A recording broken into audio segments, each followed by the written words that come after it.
পরবর্তী সংবাদে।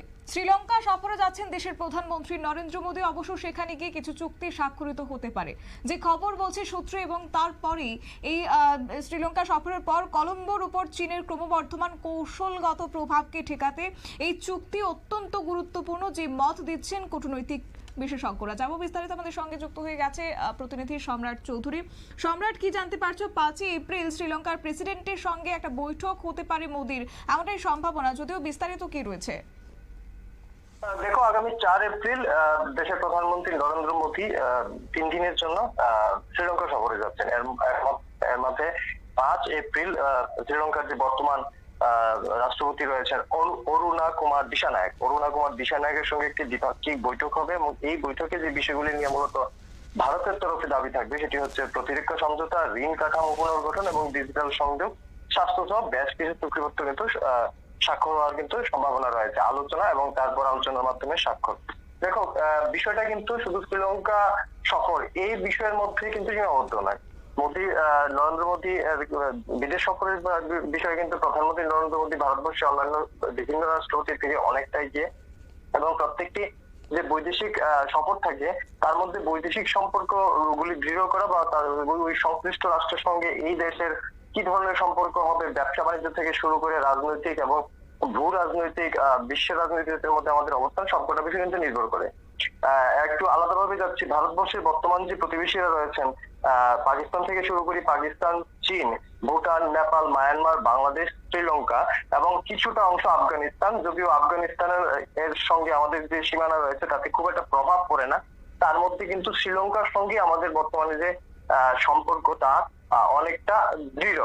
ভুটান এবং নেপালের সঙ্গে সম্পর্ক ভালো, কিন্তু তুলনামূলকভাবে খুব ছোট রাষ্ট্র হওয়াতে ভারতের সঙ্গে তাদের এখনো সময় সেরকম তাদের যে সম্পর্ক সেরকম প্রভাবশালী না। এদিকে আমরা জানি 2022 সালে শ্রীলঙ্কা যে গৃহযুদ্ধ পরিস্থিতির সৃষ্টি হয়েছিল, সেই অবস্থায় কিন্তু দেশটির অবস্থা খুবই খারাপ। সেই সময় এগিয়ে গিয়েছিল ভারত কিন্তু শ্রীলঙ্কাকে সেই সময় তার অর্থনীতি থেকে শুরু করে রাজনৈতিক পরিস্থিতি স্থিতিশীল করার জন্য যথেষ্টভাবে সাহায্য করেছে, এবং এমনকি স্বাস্থ্য থেকে শুরু করে বিভিন্ন বিষয়ে সাহায্য করে এসেছে কলম্বোকে।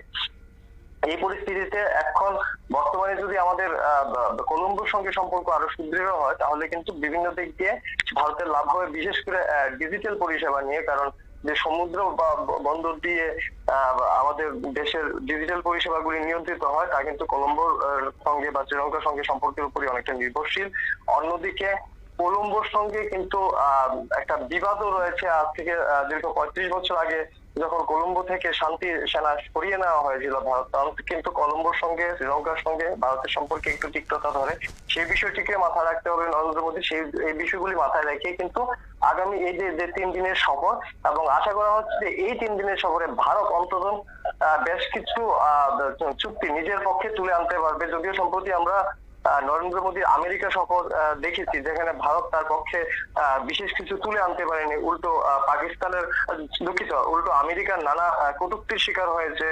শুল্কের ব্যাপারে আমেরিকা যে অবস্থান নিয়েছে ভারতের প্রতি, তা কিন্তু বিশ্ব রাজনীতিতে এবং বিশ্বের যে সামাজিক ব্যবস্থা আছে তাতে কিন্তু ভারতের যে সম্মান কিছুটা হলেও হানি হয়েছে। সবকটা বিষয় মাথায় রেখে কিন্তু নরেন্দ্র মোদীকে এইবারের যে কলম্বো সফর সেটাতে মূলত দৃষ্টি দিতে হবে। এই পরিস্থিতিতে আগামী 4 তারিখ কলম্বো যাচ্ছেন প্রধানমন্ত্রী। ধন্যবাদ। আপনারা শুনলেন, অর্থাৎ আগামী 4 থেকে 6 এই সময়টার মধ্যে 6 এপ্রিলের মধ্যে কিন্তু সফরে যাচ্ছেন দেশের প্রধানমন্ত্রী। 3 দিনের সফর তার, এবং মোদির এই যে সফর সেটা হতে চলেছে এমন একটা সময় যখন শ্রীলঙ্কার অর্থনীতি প্রায় ধসে পড়ার পথে। শ্রীলঙ্কার ধসে পড়া এই অর্থনীতি ফের একবার ধীরে ধীরে চাঙ্গা হওয়ার পথে, সেই আশাটাও যেমন দেখা যাচ্ছে, ঠিক তার অন্যদিকে এই প্রধানমন্ত্রীর সফরকে ঘিরে একাধিক প্রশ্ন মাথা চাড়া দিচ্ছে। তারপরই 5 এপ্রিল বৈঠকে বসতে চলেছে প্রেসিডেন্টের সঙ্গে, এমনটাই কিন্তু খবর। নিয়ে নিচ্ছে ছোট্ট একটি বিজ্ঞাপন বিরতির সঙ্গে থাকুন।